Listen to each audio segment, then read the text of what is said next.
Hello दोस्तों, Purvanchal career classes के इस ऑनलाइन प्लेटफॉर्म पर आप सभी का स्वागत है। दोस्तों, सीटेट की श्रृंखला चल रही है जिसमें हम जो है आपको सीटेट मैथ विषय पर प्रैक्टिस सेट करवा रहे हैं। तो आइए आपको आज का अगला प्रैक्टिस सेट है जिसका पहला सवाल है कि कक्षा 2 के शिक्षक ने योग के निम्नलिखित शाब्दिक प्रश्न को विद्यार्थियों को हल करने हेतु दिया। एक टोकरी में 5 सेब है एवं उसमें सेब और डाल दिए गए, मतलब कुछ सेब और डाल रहे हैं। इसका मतलब है 5 में कुछ सेब और जोड़ रहे हैं। अब टोकरी में कितने हैं? मान लो मैं इसको x मान लेता हूँ, तो अब टोकरी में कितने हो जाएंगे? अब टोकरी में हो जाएंगे 5 प्लस x हो जाएंगे। इस प्रकार का शाब्दिक प्रश्न निम्नलिखित में से किस मॉडल श्रेणी से संबंधित है? आप यहाँ पे देख रहे हैं कि यहाँ पर क्या हो रहा है? यहाँ पर क्या हो रहा है? योग हो रहा है। क्या हो रहा है भाई? योग हो रहा है। तो योग जैसा कोई भी ऑप्शन यदि आपको दिखता है तो आप लगा सकते हैं। संवर्धन का मतलब होता है कोई वृद्धि करना है, कोई गणित की भाषा संवर्धन नहीं है, तो इसलिए ये क्या हो जाएगा? गलत हो जाएगा। उसके बाद पृथक्करण का मतलब होता है अलग करना। अलग कहाँ कर रहे हैं? आप कुछ सेब डाल रहे हो, इसलिए अभी क्या हो जाएगा? गलत हो जाएगा। अब देखो, समुच्चयन का मतलब होता है कि कई प्रकार के, मतलब सेब, संतरा, ऐसा कुछ एक समुच्चय बनाया जाए, तो केवल सेब ही डाला जा रहा है, तो ऐसा कोई समुच्चयन की बात यहाँ पर हो नहीं रही है। लेकिन ये बात तो यहाँ पर हो रही है, योग की क्या हो रही है? पुनरावृत्ति हो रही है। यहाँ पे देख रहे हैं, तो इसी प्रकार का जो ऑप्शन है योग की पुनरावृत्ति का, इसको लगा दिया जाएगा।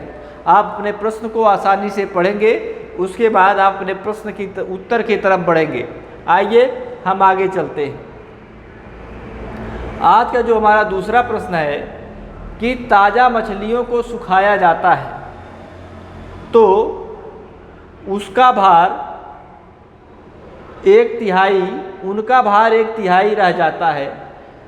एक साबी नाम की लड़की है ने 2700 किलोग्राम ताज़ा मछली ₹27 प्रति किलोग्राम की दर से खरीदी और उन्हें सुखाने के पश्चात 97.5 प्रति किलोग्राम की दर से बेच दी, तो उसका कुल लाभ बताओ।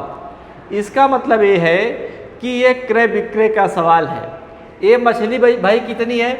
मछली है 2700 केजी की मछली है, किलोग्राम, और यहाँ पे दिया है कि 27 रुपये पर केजी को मछली को क्या कर रही है? वो खरीद रही है। क्या कर रही है? सीपी कर रही है, कास्ट कर रही है, खरीद रही है।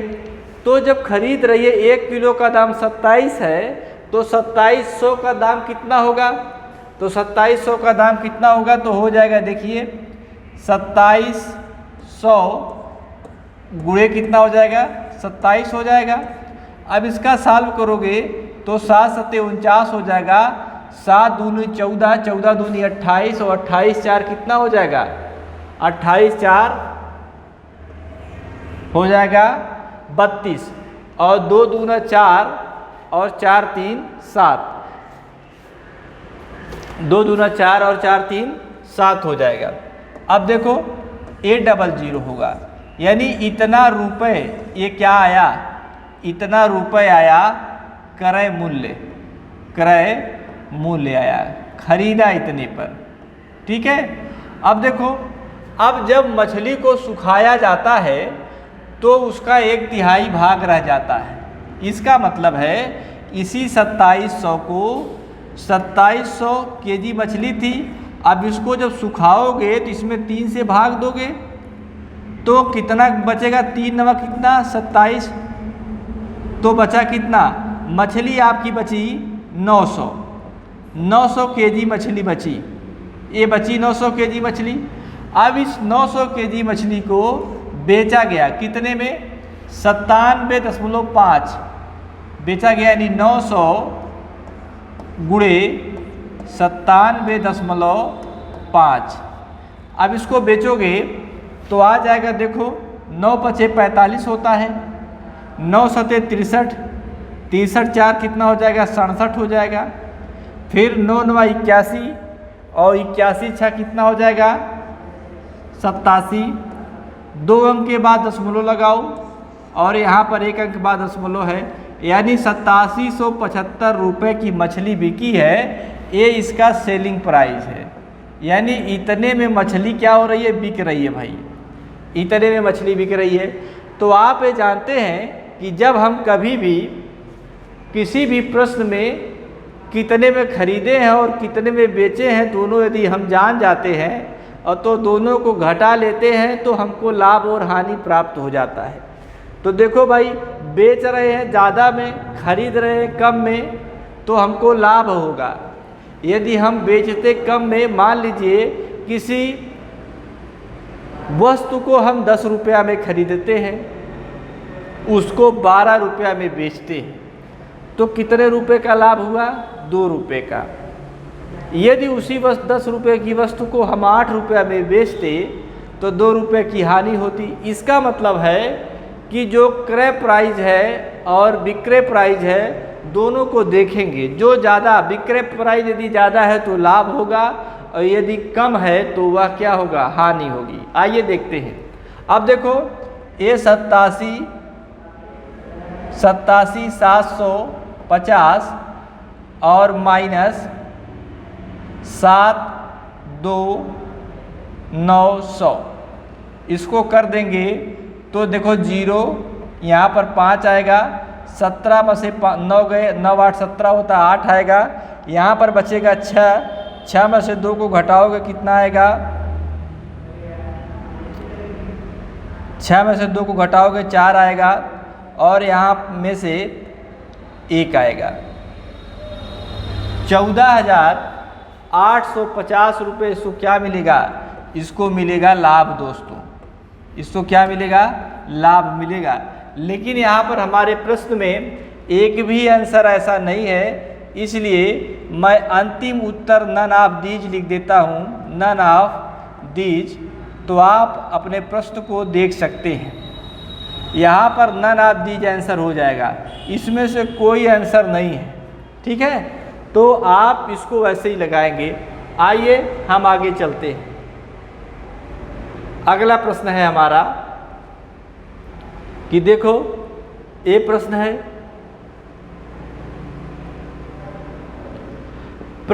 कि जूही ने बाइसिकल द्वारा 16 किलोमीटर की दूरी 15 किलोमीटर प्रति घंटा की चाल से, स्कूटर द्वारा 20 किलोमीटर की दूरी 50 किलोमीटर प्रति घंटे की रफ्तार से और कार द्वारा 50 किलोमीटर की दूरी 60 किलोमीटर।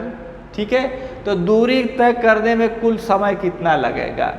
अब देखो ये लड़की जूही है, ये बाइसिकल से जाती है, बाइसिकल का मतलब होता है साइकिल, बाइसिकल से जा रही है। ठीक, उसके बाद जा रही है किससे, स्कूटर से जा रही है, स्कूटर से। अब देखो अब जा रही किससे, कार से जा रही है। तो आपसे पूछा है कि कुल समय कितना लगेगा, कुल समय बताओ। कुल समय आप कैसे बताओगे, टोटल टाइम। आप सभी लोग जानते हो कि चाल बराबर क्या होता है, दूरी बटे समय, चाल बराबर दूरी बटे समय होता है। तो समय बराबर क्या हो जाएगा, समय बराबर हो जाएगा दूरी बटे चाल, दूरी बटे क्या, चाल हो जाएगी। ठीक है, इसका मतलब ये हुआ कि हम चाल बराबर दूरी बटे समय से हम उसके तीनों यूनिट है उसको प्राप्त कर सकते हैं। चाहे हमसे दूरी पूछेगा, चाहे चाल पूछेगा, चाहे समय पूछेगा, हम ज्ञात करेंगे। अब देखो दूरी हमेशा ऊपर रहेगी, तो दूरी देखो साइकिल द्वारा कितना है 16 और घंटा कितना है, चाल 15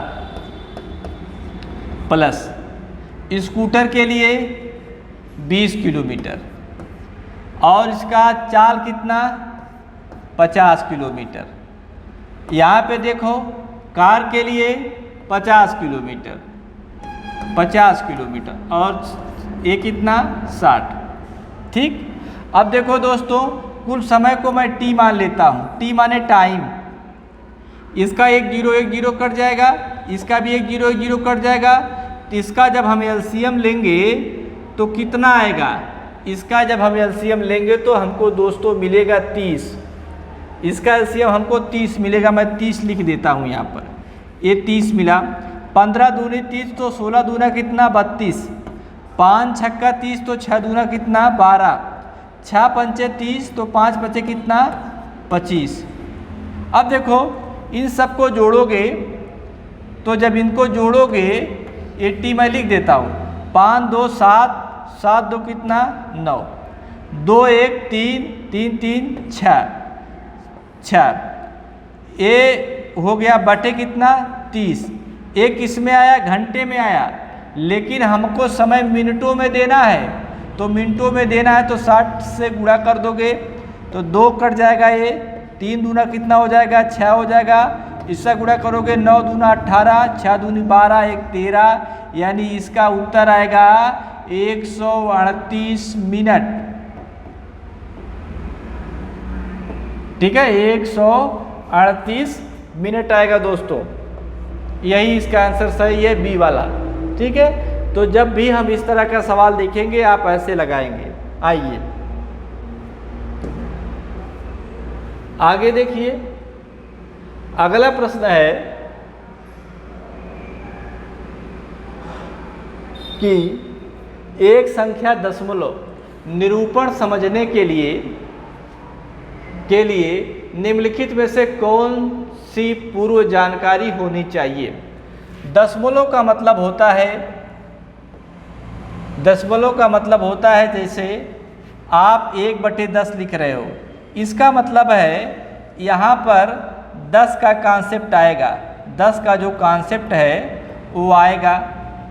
तो अब ये बताओ कि 10 का कॉन्सेप्ट, 100 का कॉन्सेप्ट, 1000 का कॉन्सेप्ट कहाँ आता है, तो आपका उत्तर होगा स्थानीय मान में आता है। ठीक है, स्थानीय मान में। योग का मतलब होता है योग प्लस, व्यकलन का मतलब होता है घटाना, गुणा का मतलब होता है गुणा, आप जानते हैं। तो इसका उत्तर होगा स्थानीय मान। इसका क्या उत्तर होगा, स्थानीय मान।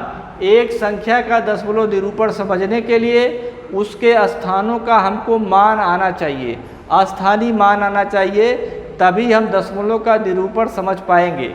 जैसे आप देखते हो कि 5 6 7 यहाँ दशमलव लगा है, ये 8 है, तो हम गिनते हैं ना कि 1 2 3 अंक पे दशमलव है, तो बटे लिखो 100, तो देखो 0 0 आ रहा है कि नहीं आ रहा है, तो उसी प्रकार इसको भी यहाँ पर करना है। ठीक, आइए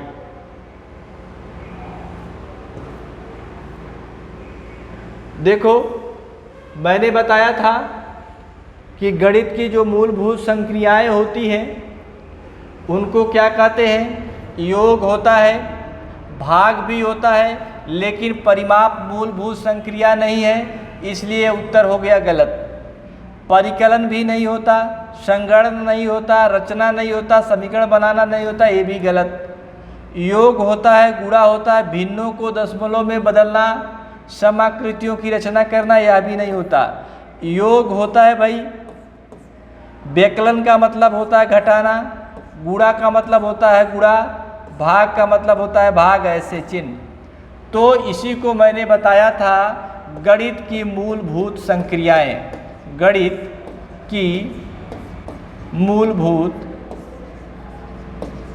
संक्रियाएं, गणित की जो मूलभूत संक्रियाएं हैं वो यही हैं। यही आपसे पूछा गया है कि गणित की मूलभूत संक्रियाएं कौन सी है, तो आपको जानना है कि धन ऋण गुणा भाग।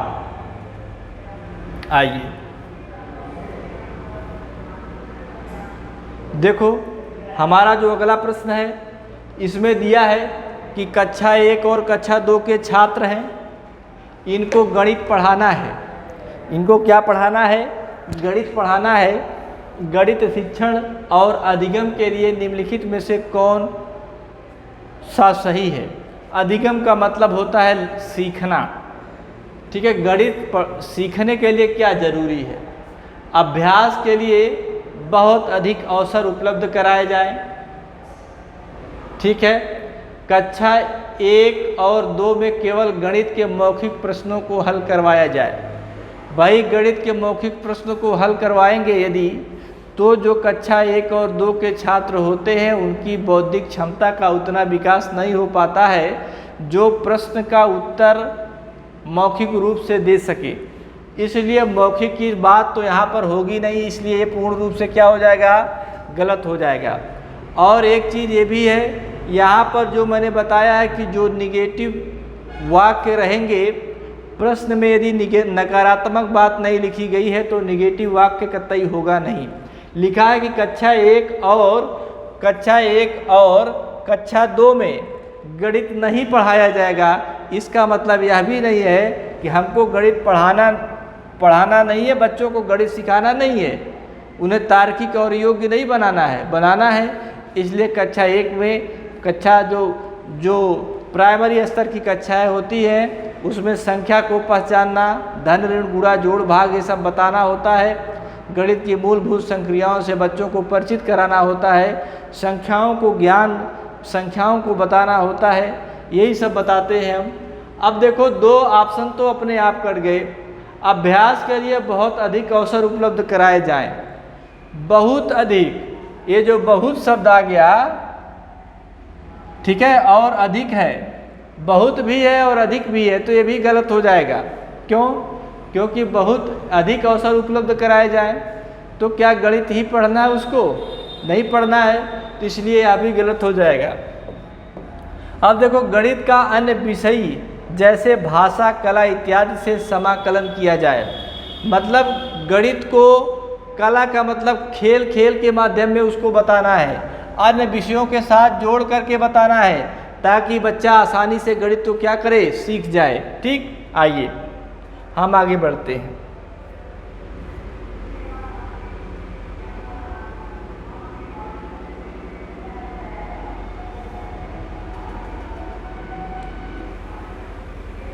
ये देखो अगला प्रश्न है, यदि दिया है, यदि 1001 में गुणा 111 बराबर इतना है तो क्या करें?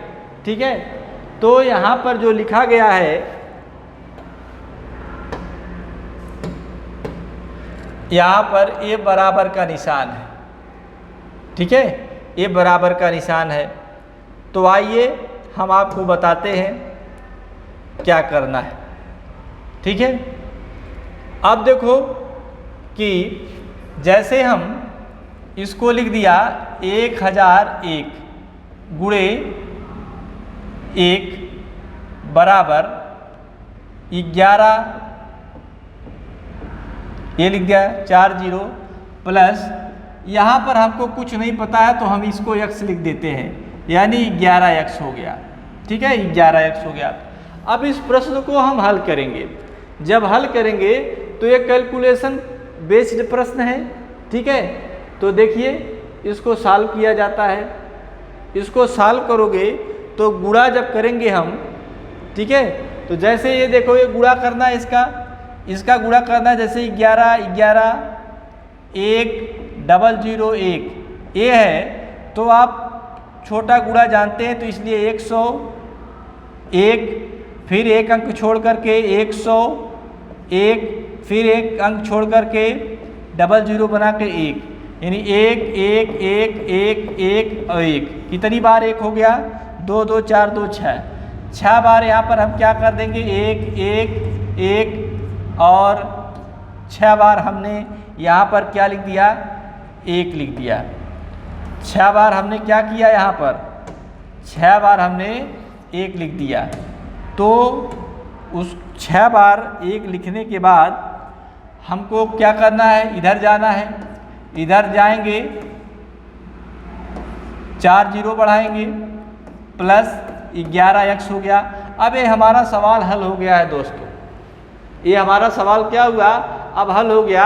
जब इधर इसको लेके आएंगे तो घटाएंगे, तो देखो 11 11 4 बार ऐसे हम 6 बार 1 लिख दिया, फिर उसके बाद 1 4 0 बढ़ा दिया।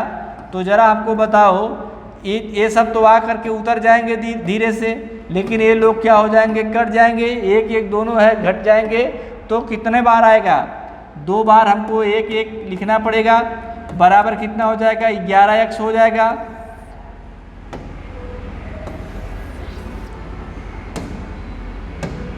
ठीक है, तो ये क्या हुआ, अब इसको x लिख दिया तो 111 1111 बटे कितना हो जाएगा 11। अब इसमें भाग दे दिया जाएगा, भाग दिया जाएगा तो कितना आएगा 11 का नाम 11 हो जाएगा, फिर भाग नहीं जाएगा, इससे गुणा कर दिया जाए, यानी x बराबर कितना आ जाएगा 101। x बराबर कितना आएगा दोस्तों 101 आएगा, तो इसलिए इसका उत्तर कितना हो जाएगा 101। थोड़ा एक कैलकुलेटिव प्रश्न है, इसमें हमको थोड़ा धैर्य से काम लेना पड़ेगा, क्योंकि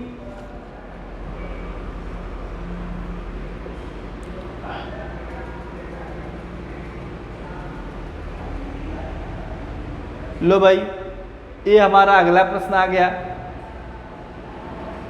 अगला प्रश्न यह है कि यदि 15,201, यहाँ पर लिखा है 15,201 है, ये 15,000 है, 15,201 लिखा है, में 5 का स्थानीय मान में पूछा है, 5 का स्थानीय मान। फिर लिखा है 2659 में 6 का स्थानीय मान है, तो रिक्त स्थान में संख्या है। ठीक है, तो रिक्त स्थान में संख्या है। चूँकि यह जो प्रश्न है यह थोड़ा मुझे लगता है कि मिस प्रिंटिंग प्रश्न है, इसको मैं देखता हूँ, उसके बाद आपको बताता हूँ।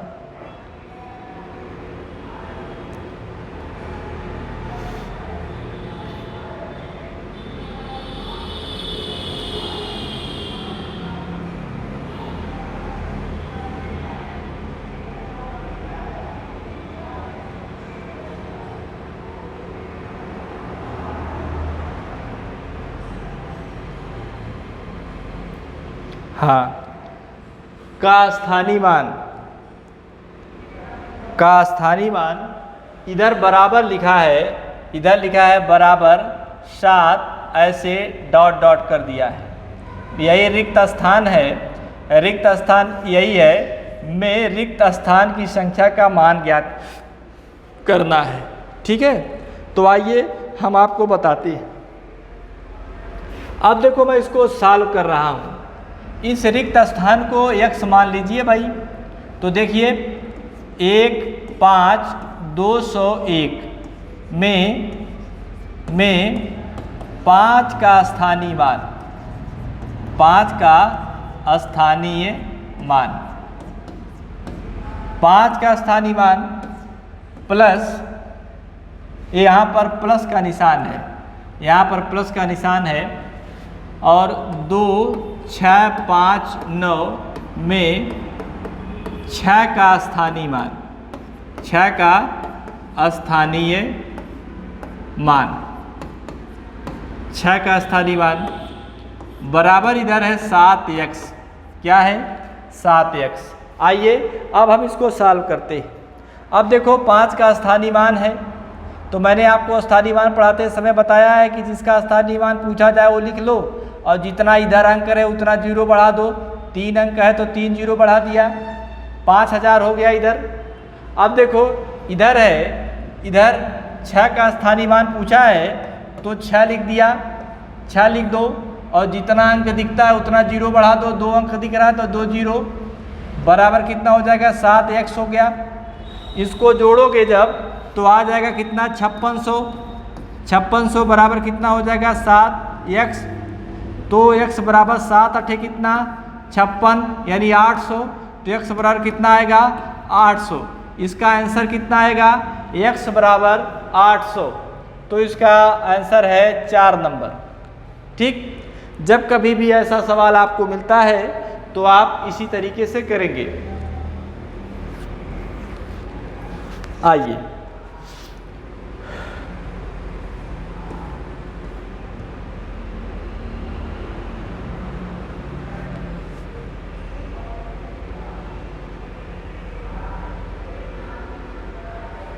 ये देखो प्रश्न है 36 और 48 के 48 एवं 60 के सार्वधनात्मक गुणनखंडों का गुणनफल 99 प्लस 9x है। 99 प्लस 9x है, तो आपको बताना है। इसका मतलब ये है कि यहाँ का जो प्रश्न है यही है, लेकिन यहाँ पर एक 9 और है। ये जो पूर्ण रूप से प्रश्न है यही है आपका। तो सबसे पहले सार्वधनात्मक गुणनखंड आपको निकालना पड़ेगा, उसके बाद जो कॉमन होगा उसको उसके बाद जोड़ करके आप अपने प्रश्न को उत्तर बताएंगे। आइए देखते हैं। जैसे ए लिखा 36, इसका गुणनखंड करोगे तो 2 से भाग दोगे तो कटेगा 18 दूना 36, 3 से भाग दोगे तो कटेगा क्योंकि 12 तिहाई 36, 4 से भाग दोगे तो भी कटेगा 4 नमा 36, 5 से कटेगा नहीं, 6 से कटेगा, 6 चौके 36 कटेगा। अब 8 चौके 32, 9 चौके 36, 9 से कटेगा, 12 तिया 36, 12 से कटेगा, और 14 से कटेगा नहीं, और केवल अब 36 से कटेगा। अब किससे कटेगा? 36 से कटेगा। ठीक है, 18 दूनी 32 होता है क्या? 18 दूनी 36 भी होता है ना। 18 से भी कटेगा ये, 18 से भी कटेगा ये, और 36 से भी कटेगा ये। ठीक, अब ये रहे इसके गुणनखंड, इसके गुणनखंड हो गए। अब देखो 48 का गुणनखंड देखते हैं। 48 का गुणनखंड 2 से कटेगा ये, 3 से कटेगा, 4 से कटेगा, और 6 से भी कटेगा, 6 × 48, 8 से कटेगा, 8 × 6 = 48। ठीक है, और 12 से कटेगा, 12 चौके 48। ठीक है, और 12 चौके 48 हो गया। और एक कटेगा 24 से, 24 दूना 48, और फिर 48 का 48 ही हो जाएगा। ठीक, 48 का 48 ही हो जाएगा। यही इसका गुणनखंड है। ठीक, अब देखो भाई इसमें कॉमन कौन है? कॉमन यही लोग हैं। कॉमन यहाँ से यहाँ तक कॉमन दिख रहा है आपको दोनों में, और यहाँ पर ये कॉमन दिख रहे हैं। बाकी और कोई कॉमन है क्या? नहीं, और कोई कॉमन नहीं है। जो कॉमन है वो एक साथ लिख लिया जाएगा, एक साथ लिख लिया जाएगा। इसका मतलब होता है धनात्मक गुणनखंड। गुणनखंडों की संख्या हमसे पूछी जा रही है, तो देखें संख्या बराबर क्या हो जाएगा? 2, 3, 4, 6, 12। इसका गुणा करोगे 3 दूना 6, 6 चौके 24, और 24 छक्का जो भी होगा, फिर 12 पूर्ण रूप से गुणा करोगे तो 1728 इसका आएगा। 1728 इसका गुणनखंड आएगा। यदि ये दिक्कत करता है तो 12 छक्के 72, और देखो मैं बता देता हूँ, 12 छक्के 72 हो गया, और फिर छक्का कर दो, 6 दूना 12, और 6 सते 42, 1 43, फिर बचा है 4 आपका, 4 दूना 8, 4 3 12, 4 चौका 16, 1 17। ऐसे इससे गुणा कर देंगे तो आपको उत्तर मिल जाएगा। तो हमें ज़्यादा आगे नहीं जाना है। आइए अब देखो 1728 हो गया। ठीक है, अब हमें क्या करना है कि 1728 बराबर 999 और प्लस 9x कर देना है। इसको इधर लेके जाओगे तो 18 में से 9 गए 9, 11 में से 9 घटाओगे तो 9 2 11, यहाँ पर 16 बचा है तो 9 7 कितना हो गया 16। अब बताओ 9x बचा तो इसका भाग दोगे 9 से, 9 8 72 और 9 1 में 9, इसलिए x बराबर कितना आएगा 81। x बराबर क्या आया 81, इसलिए इसका आंसर हो जाएगा क्या 81। दोस्तों ये थोड़े बड़े प्रश्न हो रहे हैं, इसलिए मैं आपको समझाने के लिए लिख दे रहा हूँ, ये सब बातें लिख दे रहा हूँ ताकि आपको समझ में आ जाए। आइए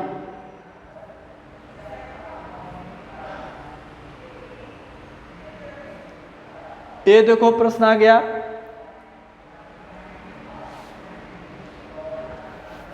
कोई संख्या है 26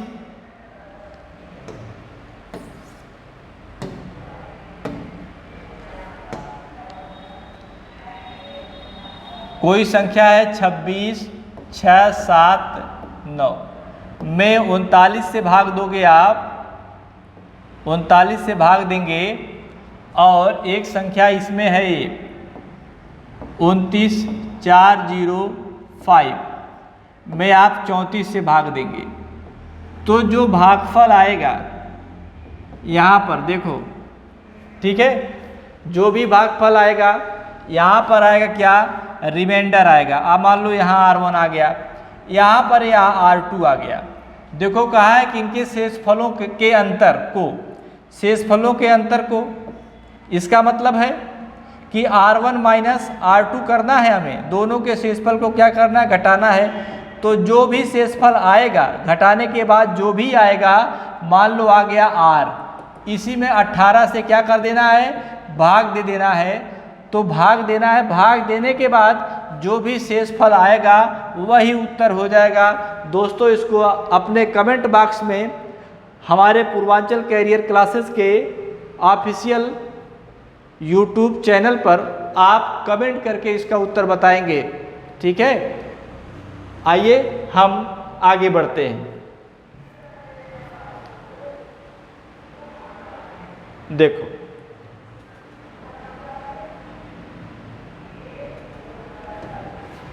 ये है 36 54 और 60, यहाँ एक और अंक लिखा हुआ है जिसका मान है 60।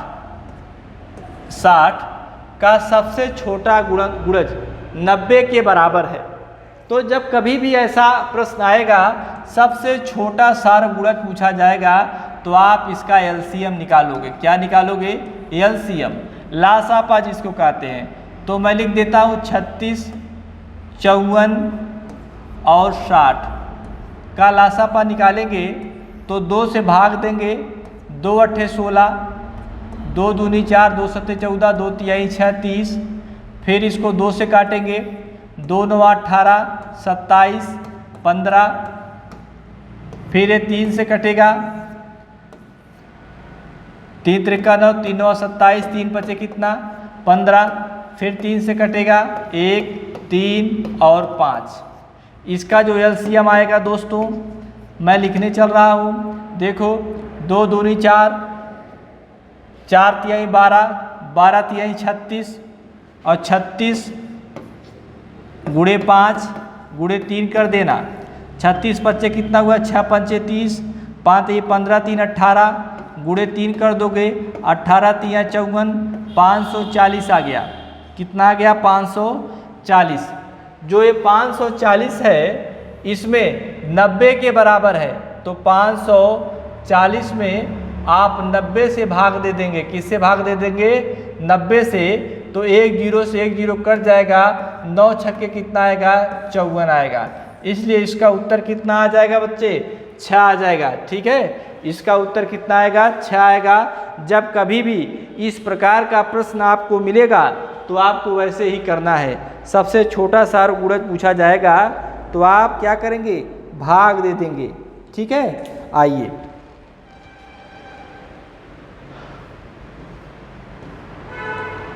लो भाई अगला प्रश्न आया। सब एकदम अच्छे प्रश्न है, ये एग्जाम में आते हैं, ऐसे ही प्रश्न आएंगे आपको और आप परेशान हो जाएंगे कि हम क्या करें, ठीक है। अब देखो लिखा है कि सोनू के पास 5 दर्जन टॉफियाँ हैं, 5 दर्जन। आप जानते हो कि 1 दर्जन बराबर 12 वस्तु, 1 दर्जन बराबर 12 वस्तु होता है, तो 5 दर्जन बराबर कितना हो जाएगा, 5 × 12 यानी कितनी टॉफी, 60। 60 टॉफी किसके पास है, सोनू के पास में। सोनू के पास में कितनी टॉफी है, 7 टॉफी है, 60। उनमें से इनका, अब देखो अगर ये प्रश्न पूछ लेता कि कितनी टॉफी है, यही आपसे प्रश्न जानना चाहता कि आप दर्जन उर्जन जानते हो कि नहीं जानते, तो आप 60 जानते हो, क्योंकि 1 दर्जन में 12 वस्तु होता है, चाहे वो केला हो चाहे वो सेब हो, ठीक है। लेकिन केला तो दर्जन में मिलता है, सेब किलो में मिलता है, लेकिन दर्जन का मतलब 12। आइए अब कहा है कि 60 टॉफी में से 1/3 अमिता को, एक कोई अमिता नाम की लड़की है, अमिता नाम की लड़की है, इसको इसी 60 में से कितना, 1/3 यानी कितना हो जाएगा, 20। 20 टॉफी किसको मिल रहा है, अमिता को मिल रहा है। उसके बाद अनिल एक नाम का लड़का है, अनिल कह रहा है प्रश्न में कि अनिल को भी 60 का 2/5 मिल रहा है, कितना, 2/5। तो इसको अनिल को कितना मिलेगा भाई, 24 मिलेगा। क्यों, क्योंकि 12 × 5 = 60 होता है, और यहाँ आएगा काटोगे तो 12 आएगा भाई, और 12 दूना कितना हो जाएगा, 24। इसको 20 क्यों, क्योंकि 3 दूना 6 होता है, यहाँ 20, ठीक। उसके बाद देखो इसका 24 हो गया। अब कहा है कि ये हमीदा है, कौन है, हमीदा है, और हमीदा को इसी 60 का कितना मिल रहा है, 1/12 मिल रहा है, तो 12 × 5 = 60, यानी हमीदा को कितना मिला दोस्तों, हमीदा को मिला 5, यानी हमीदा के पास 5 टॉफी, अनिल के पास 24 टॉफी, और अमिता के पास 20 टॉफी, तो कितनी टॉफी हुई, कितनी टॉफी हो गई भाई,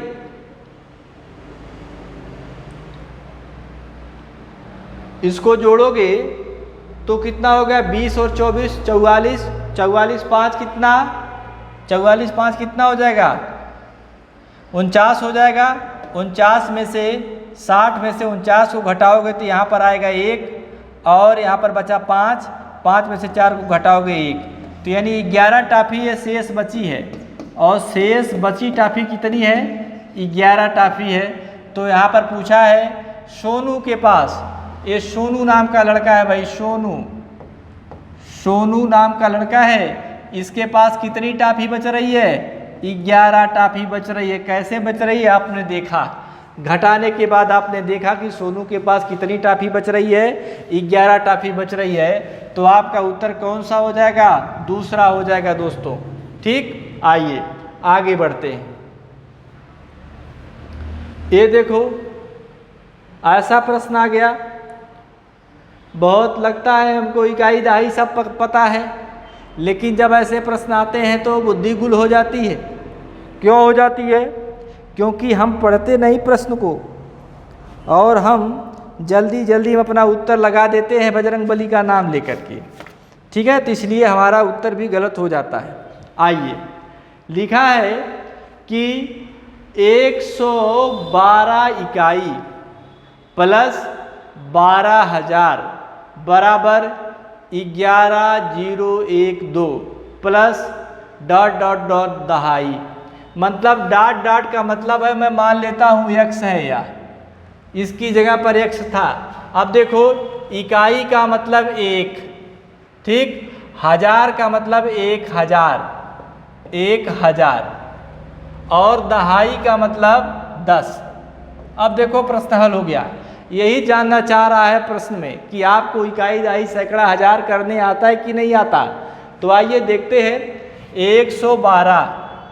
112 गुणे 1 कर दें, क्योंकि इकाई की बात कह रहा है, इकाई मतलब 1, प्लस 12 गुणे क्या हो जाएगा, 1000 हो जाएगा, ठीक, बराबर 11,012 प्लस x दहाई है तो इसकी जगह पर गुणे 10 हो जाएगा। अब देखो इसको सॉल्व करोगे तो 112 प्लस 12 कितना जीरो लगाओगे 3 जीरो बराबर यहाँ पर कितना आएगा 10x आएगा। दोस्तों अब ये फॉर्मेट बन चुका है, आप इसको आराम से लगा सकते हैं। इसको जोड़ेंगे तो मुझे लगता है कि सब लोगों को जोड़ना आता है। ए हो जाएगा बराबर 11,012 प्लस 10x हो जाएगा। इसको इधर लेके आएंगे, मैं यहीं पर अलग से इसको घटा करके आपको बता देता हूँ और फिर अभी इसको डिलीट करूँगा। 11,012 घटाएंगे जब तो देखो 2 में से 2 घटाएंगे 0, 1 में से 1 घटाएंगे 0, यहाँ पर 1 आएगा, फिर यहाँ पर 2 में से 1 घटाएंगे 1 आएगा, लेकिन 1 से 1 घटाएंगे तो कुछ नहीं आएगा तो 0 हो जाएगा। इसका मतलब हुआ इन दोनों को घटाने पर आया उत्तर 1100। कितना आया 1100 बराबर 10x, तो 1 0 से 1 0 कट जाएगा तो उत्तर कितना आएगा 110। x बराबर कितना आएगा दोस्तों 110। ठीक, आइए ये 110 आ गया।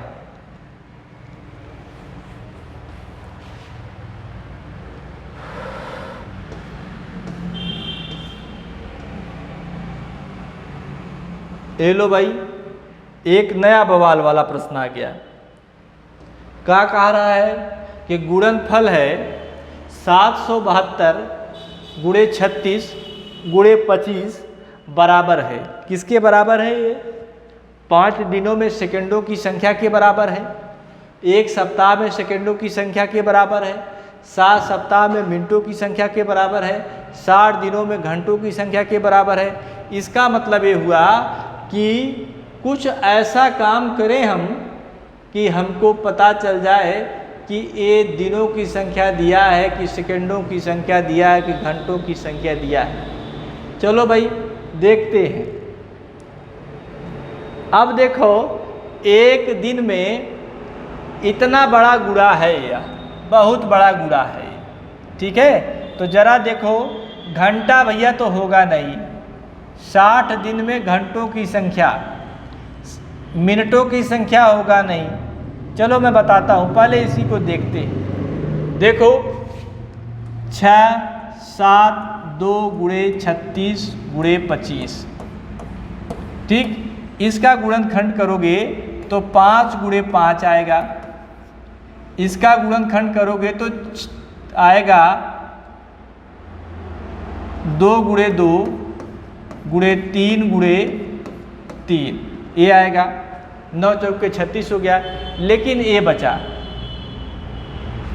ये देखो 6 7 2 है, इसका गुणा करो, 2 तिया 6 होगा, फिर 2 तिया 6, 2 छक्के कितना 12, फिर 2 से काटेंगे, 2 छक्के 12, 2 अट्ठे 16, फिर 2 से कटेगा, 2 अट्ठे 16, 2 चौके 8, फिर 2 से कटेगा, 2 चौके 8, 2 दूनी 4, फिर 2 से कटेगा, 2 दूनी 4, 2 का नम 2, 3 सत्ते 21। यहाँ पर देखो 3 से काटेंगे तो 3 सत्ते कितना आ गया 21 आ गया। इसका मतलब हुआ ये आया 7 और गुणे, ये देखो 1 2 3 4 5, 2 के घाते 5, ठीक, और यहाँ पर 3 है, ठीक है। अब देखो भाई ये मुझे मिल रहा है कि मैं 7 सप्ताह, ये 7 आ गया ना, 7 आ गया तो मैं इसको लिख देता हूँ 7 सप्ताहों में मिनटों की संख्या। 7 सप्ताह में कितने दिन होते हैं, 7 सप्ताह में मिनटों की संख्या ही आएगी। क्यों?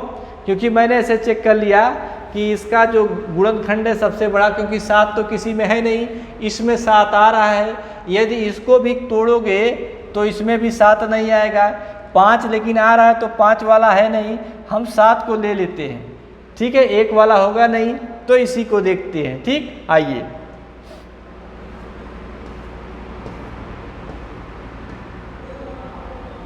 लो भैया, यह प्रश्न रिपीट कर दिया गया है, रिपीट कर दिया गया है तो मैं इसको फिर एक बार दोबारा बता देता हूँ।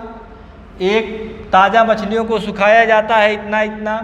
तो देखो 2700 की मछलियां हैं, 2700 ये, और इसे 27 रुपये पर केजी के हिसाब से बेचा जा रहा है। इतनी केजी मछलियां हैं ये, ठीक है। तो इसका जब इसका गुणा किया जाएगा, इसका जब गुणा किया जाएगा तो हमें आएगा कितना मिलेगा, 7229.00। ये मिला क्रय मूल्य। क्या मिला दोस्तों, ये मिला क्रय मूल्य। क्या मिला, क्रय मूल्य मिला 7229.00, ठीक है। इतना मिलेगा, आप गुणा करके देख सकते हैं, ठीक। उसके बाद कहा कि मछलियों को सुखाया जाता है तो 1/3, 1/3 रह जाती हैं वो लोग। तो मछलियाँ 2700 है, इसमें 3 से भाग दोगे तो कितना बचेगा, 900 बचेगा। तो 900 केजी बची है मछलियाँ, इनको बेच रहे हैं हम कितने रुपए में, 97.5 रुपये पर केजी बेच रहे हैं। तो जब इसको इतने में हम बेच रहे हैं तो अब ज़रा हमको बताओ, इसको गुणा करोगे तो 8,775 और एक जीरो और, इतना रुपये आया, इतना रुपये यहाँ पर आया। ये रहा इसका क्या, ये रहा इसका विक्रय मूल्य, विक्रय मूल्य। आप जानते हैं कि जब हम विक्रय मूल्य माइनस क्रय मूल्य करते हैं तो हमको क्या मिलता है, हमें मिलता है लाभ। हमें क्या मिलता है दोस्तों, हमें मिलता है लाभ, ठीक। तो हमें लाभ जो भी मिलेगा हम देख लेंगे, ठीक है। अगले प्रश्न में मैं इसको डिस्कस किया हूँ, इसका यहाँ पर उत्तर आएगा, इसमें कोई दिया नहीं है, नन ऑफ दीज। आप घटा करके देख सकते हैं कि क्या उत्तर आएगा, ठीक। आइए, ये देखो भाई, यह भी है, यह भी प्रश्न को रिपीट कर दिया है, तो ठीक है। तो आप इस प्रश्न को चाल बराबर दूरी बटे समय से लगाएंगे, आपका उत्तर आ जाएगा। चाल बराबर दूरी बटे समय, समय होता है और आपसे पूछा है कि समय बताओ टोटल, तो समय बराबर हो जाएगा दूरी बटे चाल, समय बराबर दूरी बटे चाल हो जाएगा। इसका उत्तर आप अपने कमेंट बॉक्स में बताएंगे, ठीक है। आइए, ये देखो, यहाँ भी है। मैंने बताया था कि योग का मतलब होता है प्लस, योग का मतलब होता है प्लस, प्लस होता है। व्यकलन का मतलब घटाना होता है। स्थानीय मान आप जानते हैं, गुणा का मतलब गुणा होता है। इसका उत्तर यही होगा, इसको बताया गया है। आइए, गणित की 4 मूलभूत संक्रियाएं हैं। गणित की 4 मूलभूत संक्रियाएं कौन हैं, इनको मैंने बताया है। धन ऋण गुणा भाग, धन ऋण गुणा भाग। ये देखिए, ये प्लस में है,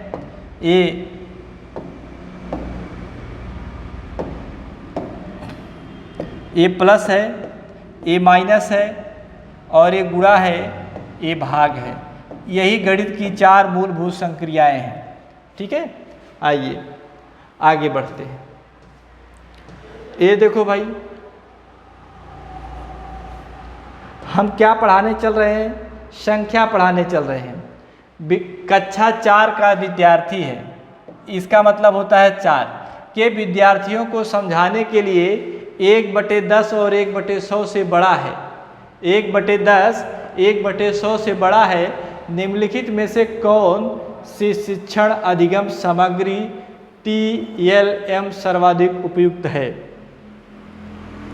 साइंस ब्लॉक, गिन तारा, एबेकस एक ऐसा खेल, 10-10 का वर्गीकरण ग्रिड। लेकिन ऐसे प्रश्नों को हम संख्या चार्ट पर ही बताएंगे। कैसा बताएंगे, संख्या चार्ट पर बताएंगे, ठीक है। आइए,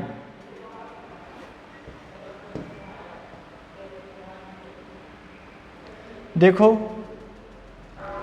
ये अगला प्रश्न है कि 2 या 2 से अधिक बीमाओं वाली वस्तुओं के मापों क्षेत्रफल की तुलना करने के लिए निम्नलिखित में से कौन एक सर्वाधिक उपयुक्त है।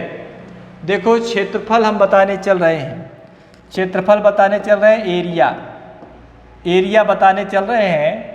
तो अप्रमाणिक इकाइयों का प्रयोग, ठीक। अब बताओ, मैं क्षेत्रफल को बताने चल रहा हूँ, क्षेत्रफल का एक इकाई होता है वर्ग मीटर, ठीक है। जिस पैमाने में आपको संख्या दी जाएगी उसका एक प्रमाण होता है। तो यहाँ पर आ गया अप्रमाणिक इकाइयों का प्रयोग, तो ये तो गलत हो गया, ठीक है। आकलन, अध्यारोपण, अध्यारोपण का मतलब होता है दो या दो से अधिक बीमाओं वाली, अध्यारोपण का मतलब होता है एक दूसरे को ऊपर रख करके, ठीक है, एक दूसरे के ऊपर रख करके बताना, ठीक है, क्षेत्रफल बताना। तो एक दूसरे के ऊपर रख करके परिमाप बताते हैं, ना कि क्षेत्रफल बताते हैं, ठीक। आकलन करना, आकलन करना का मतलब होता है उसको कैलकुलेट करना, गणना करना।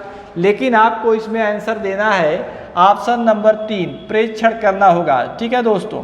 प्रेक्षण करना किसी बीमा को, किसी वस्तु को बताने के लिए सबसे उपयुक्त विधि होगी। तो आज के लिए बस इतना ही, अगले क्लास में पुनः आपसे मुखातिब होंगे। तब तक के लिए धन्यवाद। आप सी-टेट के लिए पढ़ते रहिए और पूर्वांचल कैरियर क्लासेस को सब्सक्राइब करते रहिए, ताकि हमारे चैनल के जो हमारे सहयोगी हैं सबको आत्मबल मिले और आपके लिए निरंतर हम लोग काम कर सकें। धन्यवाद।